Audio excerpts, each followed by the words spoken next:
You've been living a lie so beautiful, so perfectly crafted, that questioning it feels like blasphemy against everything you were taught to believe about goodness, about worth, about what it means to be human. This lie whispers that your value is measured in how much you give away, how much you sacrifice, how little you keep for yourself. It tells you that virtue requires the slow crucifixion of your own needs, that love means bleeding yourself dry for others, that strength is found in how much pain you can absorb while wearing a smile. But look around you, really look, at those who command respect, who shape reality according to their vision, who move through the world with unshakable confidence. They know something you've been programmed to fear, that your first responsibility is to yourself, and everything else is simply negotiation. They understand that selfishness isn't the enemy of love, it's the foundation of genuine power. While you've been taught to shrink, to apologize for taking up space, to feel guilty for wanting what you want, they've been building empires on the bedrock of strategic self-interest. The beautiful lie has convinced you that your worth comes from what you do for others, never from what you preserve for yourself. But here's the truth that makes your stomach turn. Every moment you spend believing this lie is another moment stolen from the person you were meant to become. Your selflessness has become their convenience, your endless availability their expectation, your exhaustion their comfort zone. You've constructed an elaborate prison from your own generosity, where every boundary feels like betrayal. Every act of self-care triggers waves of manufactured guilt. Every moment you prioritize yourself sends you spiraling into the familiar abyss of shame. The martyrdom machine runs on your energy, feeds on your dreams, converts your life force into fuel for others' ambitions, while leaving you hollow, resentful, and wondering why being good feels so much like dying slowly from the inside out. You've become addicted to your own depletion, mistaking the burn of constant giving for the warmth of love, confusing self-destruction with virtue. The machine whispers that your pain has purpose, that your suffering serves some greater good. But look closely at what you've actually created, a world where your needs don't matter, where your dreams are always secondary, where your voice grows quieter with each passing year. You've taught everyone around you that you exist to solve their problems, absorb their emotions, carry their burdens. And the cruelest part is that they've learned this lesson so well, they now expect it without gratitude, demand it without shame. The martyrdom machine has convinced you that your value lies in how much you can endure, not in what you can create when you stop enduring and start living. In the shadowed corridors of Renaissance power, Niccolò Machiavelli observed a pattern that still governs human nature today, a truth so unsettling that centuries later we still recoil from its implications. Those who consistently prioritize others above themselves don't create a better world. They create a world where manipulators thrive, where the ruthless rise, where genuine goodness becomes a weakness to be exploited. His scandalous insight wasn't that selfishness is evil, but that strategic self-interest is the foundation of all genuine strength, all lasting influence, all meaningful contribution to the world. The prince who cannot preserve himself cannot preserve his kingdom. The person who cannot prioritize their own needs cannot genuinely serve others from a place of authentic power. Machiavelli understood that those who refuse to acknowledge their own importance become pawns in games played by those who do. Your noble intentions, your generous heart, your willingness to sacrifice, these become weapons in the hands of those who've learned to recognize selflessness as opportunity. The forbidden truth is that your refusal to be strategically selfish doesn't make you good.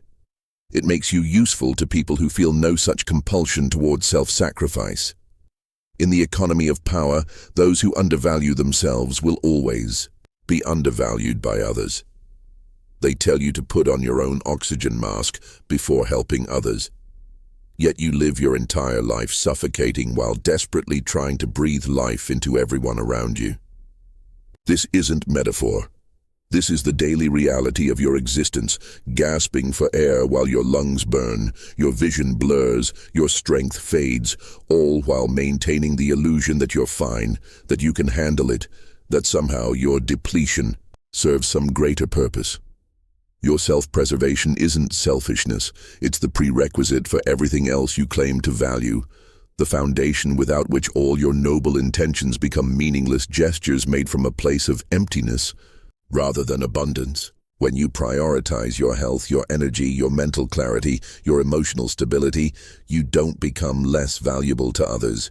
You become infinitely more valuable because you operate from a place of genuine strength rather than desperate need disguised as generosity. A depleted person can only offer depletion, can only give others the scraps of what's left after they've poured themselves out in 100 different directions.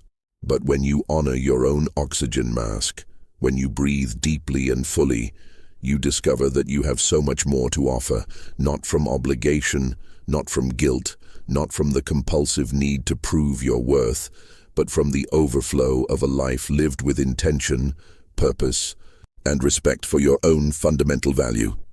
Your needs aren't obstacles to overcome, inconveniences to apologize for, or weaknesses to transcend.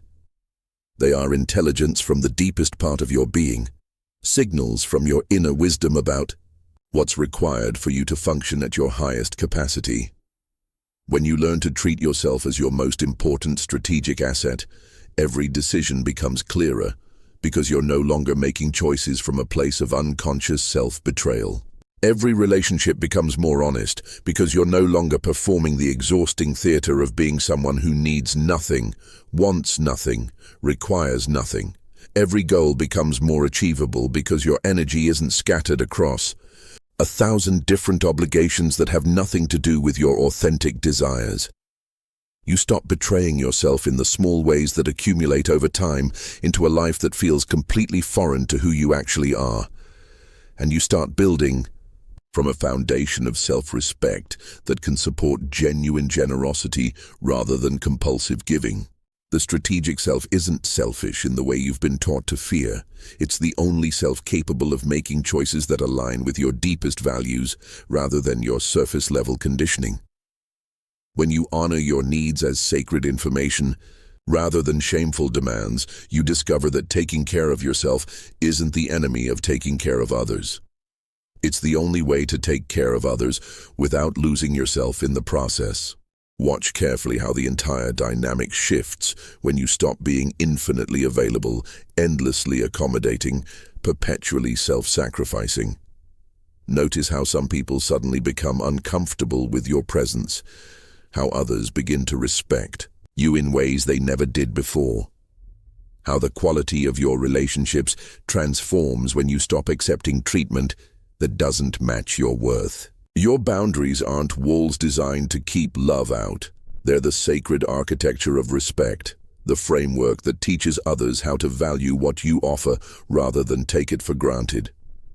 When you become selectively generous rather than universally giving, your generosity transforms from expected routine into genuine gift, from obligation into choice, from depletion into abundance. The people who resent your newfound boundaries, who push against them, who try to guilt you back into your old patterns of endless availability, were never loving you. They were using you. Those who respect your boundaries, who adjust their expectations without drama, who continue to value your presence without demanding your sacrifice, these are the relationships worth preserving and nurturing. Your boundaries reveal the truth about every connection in your life. Some people love you for who you are. Others love you for what you do for them. The discomfort you feel when you first begin setting boundaries isn't your conscience speaking, it's the withdrawal symptoms of breaking your addiction to being needed, used, and depleted. Your energy is the most precious currency you possess, more valuable than money, more irreplaceable than time, more sacred than any resource you could ever acquire or lose. Yet you've been spending it like someone with infinite reserves, while living like someone perpetually bankrupt, pouring yourself out for anyone who asks, anyone who needs, Anyone who simply expects your endless availability without offering anything meaningful in return. Every yes to others' priorities is a no to your own potential. Every moment spent solving problems that aren't yours is a moment stolen from building the life you actually want to live. Every emergency that somehow becomes your emergency, every crisis that suddenly requires your immediate attention, every emotional burden that gets transferred to your shoulders.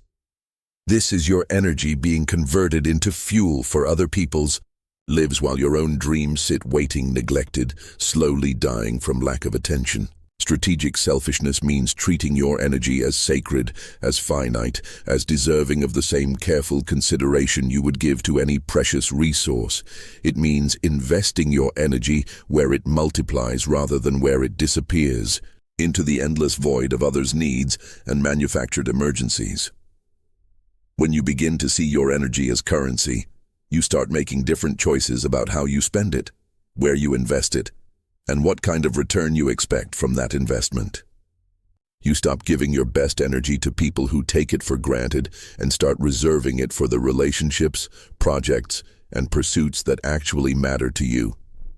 The guilt you feel when you prioritize yourself isn't your conscience speaking, it's conditioning. Carefully installed programming designed to keep you compliant, manageable, exploitable by a world that benefits from your endless availability. This guilt serves others' interests, not yours, and certainly not the interests of a world that needs your authentic contribution rather than your depleted compliance with everyone else's expectations. The guilt whispers that you're being selfish, that you're letting people down, that you're becoming someone cold and uncaring. But listen more carefully to what's actually happening. You're becoming someone who values their own existence enough to protect it. Detoxing from this manufactured guilt is the first step toward reclaiming your fundamental right to exist on your own terms, to pursue your own vision, to say no without explanation or apology.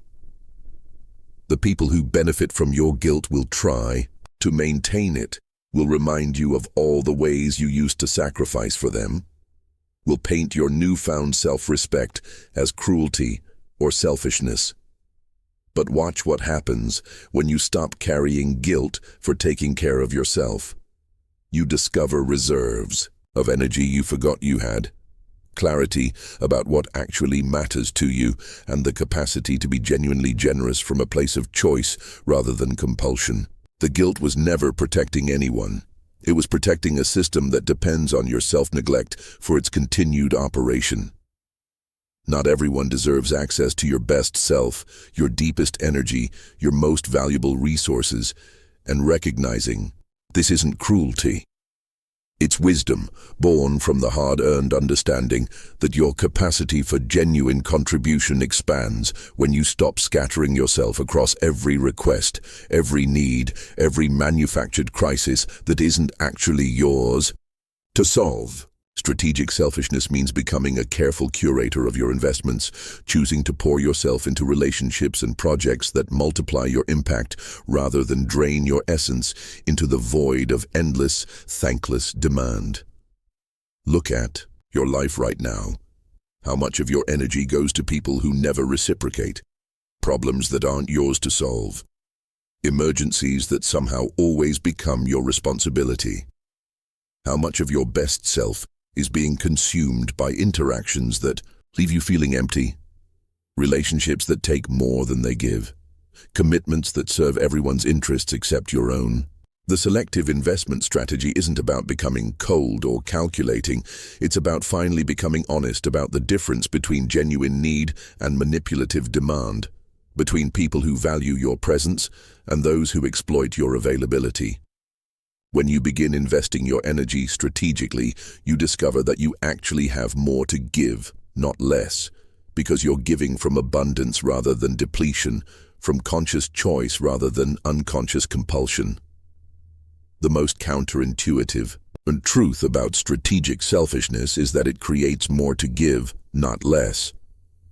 Generating genuine abundance, emotional, creative, energetic, that allows for authentic generosity rather than resentful duty performed from a place of exhaustion and obligation. When you operate from a foundation of self-respect, self-care, and self-prioritization, you stop giving from emptiness and start giving from overflow. Stop serving from guilt and start contributing from genuine desire to make a difference. Your selfishness becomes the source of your capacity to truly serve others because you give from strength rather than weakness, from choice rather than compulsion, from love rather than fear of being seen as selfish. The abundance paradox reveals itself when you finally understand that taking care of yourself isn't the opposite of taking care of others. It's the prerequisite for taking care of others in a way that doesn't destroy you in the process. Those who give from depletion can only offer depletion. Those who give from abundance create more abundance.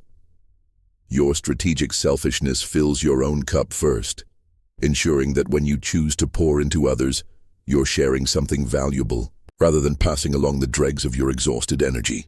When you stop apologizing for your needs, stop minimizing your desires, stop treating yourself as less important than everyone else, you discover that you have so much more to offer the world. Not because you've become selfish, but because you've finally become whole.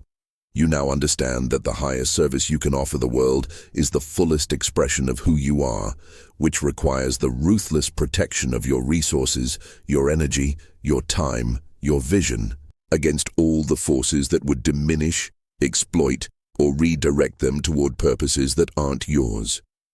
This isn't narcissism, it's stewardship of the unique contribution that only you can make, the recognition that your authentic self has value that doesn't depend on approval, validation, or permission from anyone else.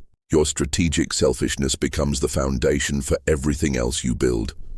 Relationships that energize rather than drain, work that fulfills rather than depletes, a life that reflects your authentic priorities rather than others' expectations.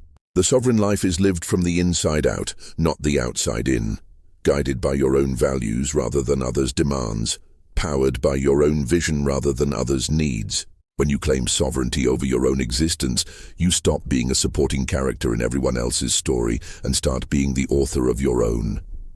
This requires the courage to disappoint people who expect your endless availability, to set boundaries with those who've grown comfortable with your boundaryless state, to prioritize your own growth even when others would prefer you to remain small and manageable. The time for seeking permission to prioritize yourself has ended. You don't need anyone's approval to treat yourself as valuable, to protect your energy, to invest in your own growth and dreams, to say no without explanation, to choose yourself when the choice is between your well-being and others' comfort. Your strategic selfishness isn't something to apologize for. It's something to cultivate, refine, and defend against all the voices that would convince you to shrink back into your old patterns of self-sacrifice and depletion. In a world full of people who've forgotten their own value, your commitment to honoring your own worth becomes a radical act, a beacon for others who are ready to remember that they, too, deserve to be their own first priority. You no longer need to justify your boundaries, explain your choices, or seek validation for the decision to finally treat yourself as someone who matters. The permission you've been waiting for was always yours to give. And the life you've been sacrificing for others' comfort was always yours to reclaim. Beyond permission lies sovereignty, beyond sacrifice lies abundance, beyond selflessness lies the self. Powerful, purposeful, and finally, unapologetically alive. You've been conditioned to believe that selfishness depletes, that putting yourself first creates scarcity, that protecting your energy makes you smaller. But this is the greatest lie ever sold to keep you weak, drained, and perpetually available for others' consumption.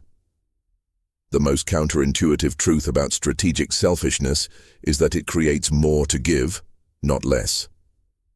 When you operate from a foundation of self-respect, self-care, and self-prioritization, you generate genuine abundance, emotional, creative, energetic, that allows for authentic generosity rather than resentful duty.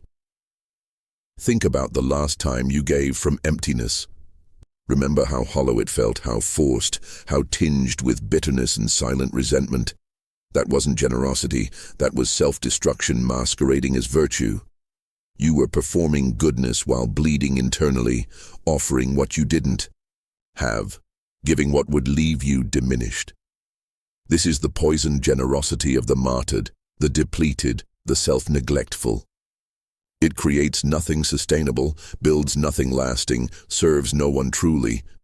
But when you prioritize yourself first, when you fill your own cup, protect your own energy, nurture your own growth, something extraordinary happens. You begin to overflow. Not with the desperate need to prove your worth through service, but with genuine surplus that seeks natural expression. Your selfishness becomes the source of your capacity to truly serve others, because you give from overflow rather than emptiness, from choice rather than obligation, from strength rather than martyrdom. This abundance isn't material, it's energetic, emotional, creative. When you're not constantly depleted by others' demands, when you're not perpetually running on empty trying to fill everyone else's void, your natural vitality returns. Your creativity emerges, your joy resurfaces. Your unique gifts stop being suffocated by the weight of endless obligation and begin to flourish in the space you've protected for them. The irony is devastating. The world tells you that selfishness makes you less capable of contributing, when actually selflessness makes you incapable of contributing anything real. The martyred give guilt, resentment, and depletion disguised as love. The strategically selfish give authenticity, vitality, and genuine care born from genuine abundance. Which contribution serves the world more powerfully? Which gift would you rather receive? Your strategic selfishness isn't taking from others, it's refusing to take from yourself. It's recognizing that you cannot pour from an empty vessel, that you cannot light others' candles while your own flame is dying, that you cannot be a source of strength while you're operating from weakness. When you become your own first priority, you transform from a drain into a fountain, from a burden into a gift, from someone who needs rescue into someone capable of true generosity. You now understand that the highest service you can offer the world is the fullest expression of who you are, which requires the ruthless protection of your resources, your energy, your time, your vision. This isn't narcissism, it's stewardship of the unique contribution only you can make. Every moment you spend depleting yourself on obligations that don't align with your purpose is a moment stolen from your authentic contribution to existence. Your strategic selfishness becomes the foundation for everything else you build. Relationships that energize rather than drain, work that fulfills rather than depletes, a life that reflects your authentic priorities rather than others' expectations. When you stop accepting energy-draining relationships out of guilt or obligation, you create space for connections that actually nourish both parties. When you stop accepting soul-killing work out of fear or social pressure, you create the possibility for meaningful contribution. This is the sovereign life, not ruling over others, but ruling over yourself. Not demanding that the world serve you, but refusing to serve the world in ways that diminish your authentic power. Not taking from others, but protecting what is genuinely yours to give. Sovereignty means recognizing that your energy, your time, your attention, your creative capacity are finite and precious resources that must be allocated consciously, strategically, with full awareness of their value. The sovereign understands that every yes to something unimportant is a no to something essential. Every hour spent in obligation is an hour stolen from purpose. Every day lived according to others' expectations is a day not lived at all. The sovereign chooses deliberately, protects fiercely, and gives from authentic abundance rather than guilty depletion. You begin to see your life as a carefully curated work of art rather than a chaotic collection of obligations.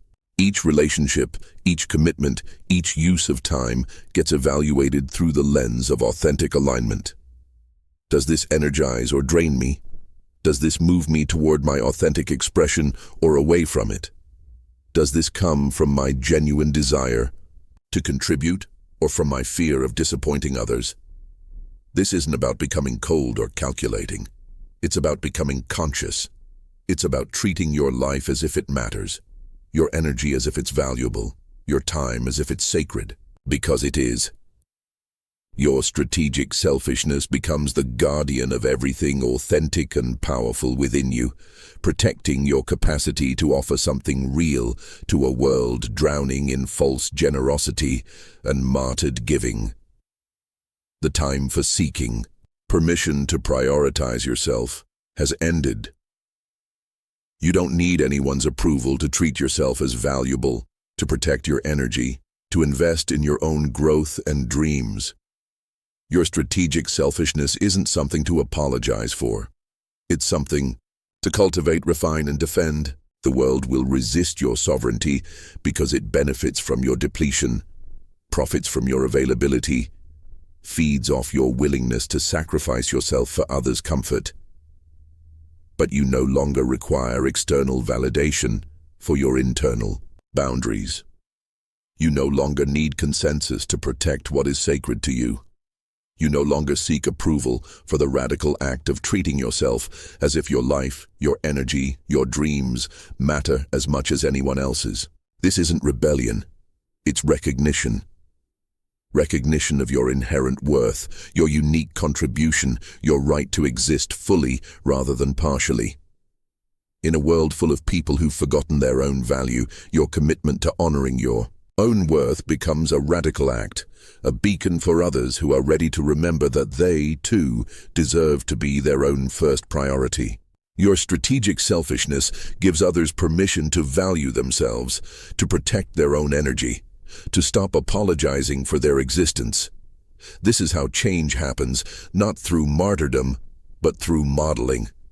Not through self-sacrifice, but through self-respect. Not through depletion, but through authentic abundance. When you refuse to diminish yourself for others' comfort, you show them that diminishment isn't necessary, that there's another way to exist in this world. Your sovereignty threatens only those who require your weakness to feel powerful, who need your depletion to feel important, who demand your smallness to feel large. These are not your people.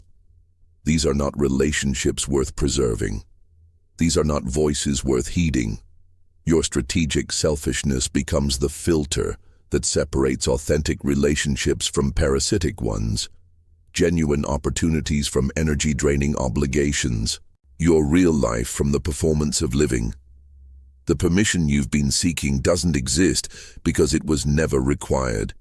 Your value isn't contingent on external approval. Your right to prioritize yourself isn't dependent on others' understanding.